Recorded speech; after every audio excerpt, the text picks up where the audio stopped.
In this video, I'll show you how you can fix the Bluetooth error. Try connecting your device again.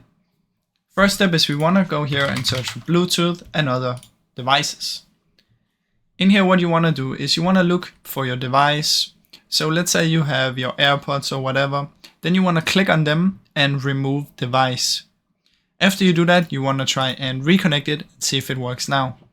If you cannot find it, then click here and press add device. Choose Bluetooth and then try and connect your device from in here. After that, what you want to do is come down here and search for troubleshoot settings. Then go to additional troubleshooters.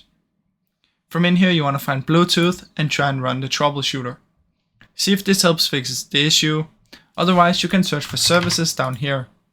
What we're going to do is we're going to enable our Bluetooth services from in here. So search for B, find Bluetooth, and you should have about 3 of them.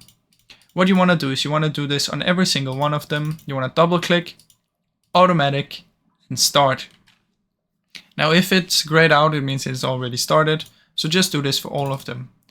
Automatic start on all 3 of them. Once you've done that, check if it works now. If it still doesn't work, the last thing you can try and do is head over to Device Manager. In here, if you have a Bluetooth option, I don't have one in here, but if you have one, you can try and open it. So I'll just use this one as an example, and your device should be in there. Then you want to right click on it and update. Now check if that works. If it still doesn't work, you can try and restart your PC and hopefully that should fix it. Now I really hope you enjoyed this video. If you did, please leave a like and subscribe, as it helps me out a ton. Thank you so much for watching.